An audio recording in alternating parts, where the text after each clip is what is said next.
Assalamualaikum warahmatullahi wabarakatuh. Selamat pagi anak-anak. Bagaimana kabarnya hari ini? Semoga dimanapun berada, kalian selalu dalam keadaan sehat. Jangan lupa selalu menjaga kebersihan, mencuci tangan pakai sabun, dan hindari kerumunan.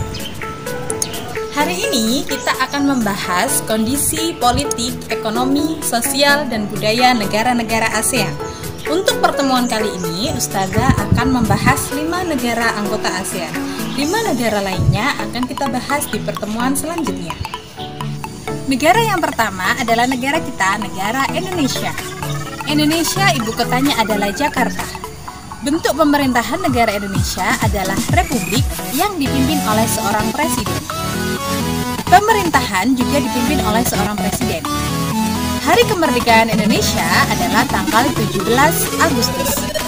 Bahasa Indonesia adalah Bahasa Persatuan Negara Republik Indonesia. Mata uang negara Indonesia adalah rupiah. Kondisi alam Indonesia sangat berpengaruh terhadap penduduk di daerahnya. Indonesia ini tanahnya tidak rata, sehingga daerah-daerahnya terbagi menjadi daerah pegunungan, daerah dataran tinggi, daerah dataran rendah, dan daerah pantai. Kehidupan sosial di beberapa daerah ini tentunya berbeda. Orang yang hidup di daerah pegunungan umumnya bekerja sebagai petani kebun, karena di sana banyak sekali perkebunan teh, cengkeh, kopi, dan lainnya. Selain itu, jika orang tersebut tidak memiliki perkebunan sendiri, dia bisa menjadi buruh tani kebun. Jadi, dia membantu orang-orang yang memiliki kebun untuk merawat kebunnya. Beda lagi dengan orang-orang yang ada di daerah dataran tinggi. Orang-orang yang ada di dataran tinggi umumnya bekerja sebagai petani sayur. Selain itu, mereka juga bekerja di daerah wisata, karena daerah-daerah dataran tinggi sangat cocok sebagai lahan pariwisata. Orang yang tinggal di daerah dataran rendah seperti kita, di sini banyak sekali daerah-daerah selain pertanian, banyak sekali dibangun industri. Oleh karena itu, penduduknya selain menjadi petani, juga biasanya sebagai buruh pabrik atau yang lainnya. Beda lagi dengan penduduk yang tinggal di daerah pantai. Penduduk yang tinggal di daerah pantai tentunya akan memilih nelayan sebagai pekerjaan sehari-hari. Negara yang kedua adalah negara Malaysia. Ibu kota negara Malaysia adalah Kuala Lumpur. Bentuk pemerintahan negara Malaysia adalah kerajaan federal yang dipimpin oleh seorang raja. Sedangkan pemerintahan negara Malaysia dipimpin oleh seorang Perdana Menteri. Hari kemerdekaan negara Indonesia adalah tanggal 31 Agustus. Mata uang negara Malaysia adalah ringgit. Dan bahasa yang digunakan di Malaysia ada banyak nih ya. Ada bahasa Melayu, bahasa Inggris, bahasa Cina, dan bahasa Tamil. Hampir 40% warga negara Malaysia bekerja sebagai petani, karena di sana kelapa sawit adalah komoditas utama ekspor negara Malaysia. Selain itu, negara Malaysia juga mengandalkan tambang timah sebagai komoditas ekspor yang dihandalkan oleh Malaysia.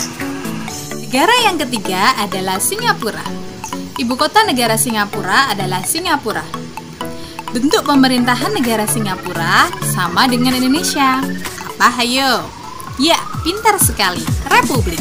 Jadi bentuk pemerintahan negara Singapura adalah republik yang dipimpin oleh seorang presiden. Akan tetapi, pemerintahan negara Singapura dipimpin oleh seorang Perdana Menteri.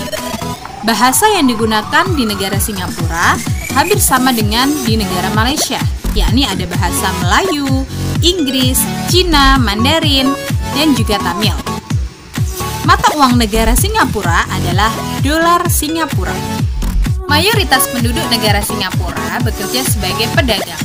Perdagangan ini adalah sektor utama perekonomian di negara Singapura. Selain itu, pelabuhan Singapura juga dijadikan tempat transit barang-barang dari seluruh dunia, sehingga ini menjadikan devisa yang cukup besar bagi negara Singapura. Negara yang keempat adalah Filipina. Ibu kota negara Filipina adalah Manila. Bentuk pemerintahan negara Filipina adalah republik yang mana dipimpin oleh presiden baik negara dan juga pemerintahannya. Mata uang negara Filipina adalah peso. Negara Filipina merdeka pada tanggal 12 Juni. Bahasa yang digunakan di Filipina adalah bahasa Filipina atau yang biasa dikenal dengan Tagalog dan juga bahasa Inggris.